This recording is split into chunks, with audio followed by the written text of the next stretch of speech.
જય જગન્નાથ.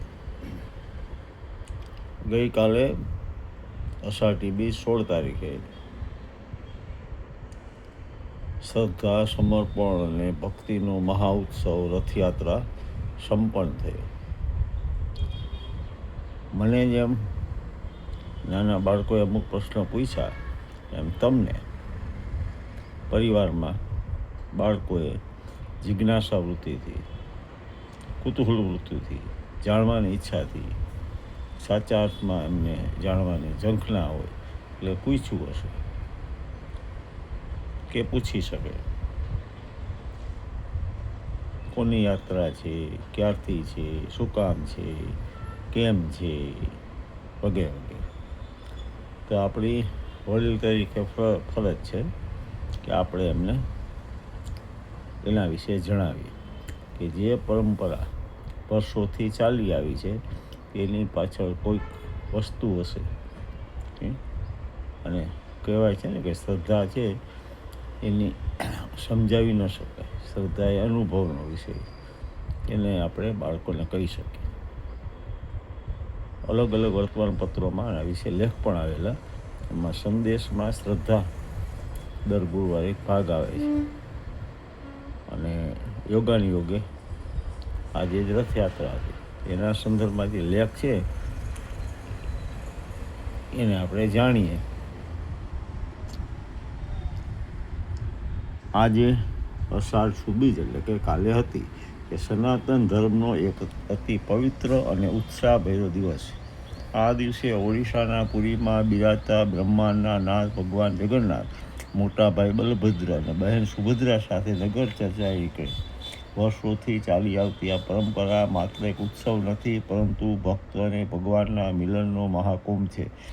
જ્યારે ભગવાન પોતે પોતાના ગર્ભગૃહમાંથી બહાર આવીને સામાન્યમાં સામાન્ય માણસને દર્શન આપવા સામે ચાલીને આવે છે, ત્યારે ભક્તિનું જે ઘોડાપૂર ઉમટે છે તેની અનુભૂતિ અદ્ભુત છે.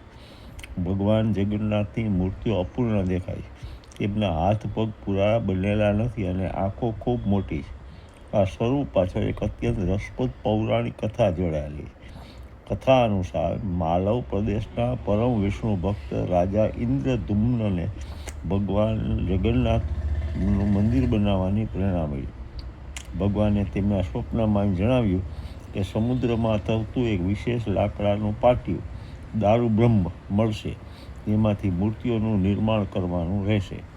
રાજાને એ લાકડું મળી ગયું, પણ નગરમાં કોઈ એવો શિલ્પી નહોતો કે જે તેમાંથી ભગવાનની મૂર્તિ કંડારી શકે. તે સમયે સ્વયં દેવશિલ્પી વિશ્વકર્માએ વૃદ્ધ સુથારનું રૂપ ધારણ કરીને પ્રગટ થયા. તેમણે રાજા સમક્ષ એક શરત મૂકી કે તેઓ 21 દિવસમાં બંધ બારણે મૂર્તિઓ તૈયાર કરશે અને તે દરમિયાન કોઈએ પણ ઓરડાનો દરવાજો ખોલવો નહીં. જો દરવાજો ખુલશે તો તેઓ કામ અધૂરું મૂકીને ચાલ્યા જશે. રાજાએ શરત સ્વીકારી અને બંધ રૂમમાં મૂર્તિઓ બનાવવાનું શરૂ થયું. દિવસો વીતતા ગયા, તેમ અંદરથી આવતા ટકોરાનો અવાજ ધીમો થતો ગયો. 15મા દિવસે અંદરથી બિલકુલ અવાજ ન આવતા રાજા ઇન્દ્રદ્યુમ્નની અધીરાઈ અને ચિંતા વધી. રાણી ગુડીચારના આગ્રહવશ રાજાએ શરત ભંગ કરીને ઓરડાનો દરવાજો ખોલી નાખ્યો. દરવાજો ખોલતા જ વૃદ્ધ સુથારના રૂપમાં રહેલા વિશ્વકર્મા અદૃશ્ય થઈ ગયા. અંદર ભગવાન જગન્નાથ, બલભદ્ર અને સુભદ્રાજીની અડધી બનેલી મૂર્તિઓ રહી ગઈ. રાજા પોતાની ભૂલ પર અત્યંત પશ્ચાતાપ કરવા લાગ્યા. ત્યારે ભગવાને આકાશવાણી દ્વારા જણાવ્યું કે હે રાજન, તું શોક ન કર. હું આજ અપૂર્ણ સ્વરૂપે પૃથ્વી પર બિરાજમાન થવા માગું છું, જેથી ભક્તોને સંદેશ આપી શકું કે બાહ્ય સુંદરતા કરતાં મનની શુદ્ધતા અને ભક્તિ મહત્વની છે. ત્યારથી આજ દિન સુધી ભગવાન જગન્નાથ આ જ સ્વરૂપે પુરીમાં પૂજાય છે. પુરીમાં એવી જ રીતે સૌથી મોટી યાત્રા નીકળે છે પુરી. જ્યારે બીજી યાત્રા નીકળે છે આપણી અમદાવાદમાં. આજે અમદાવાદની ગઈકાલે તમે માણી તે 149મી રથયાત્રા હતી.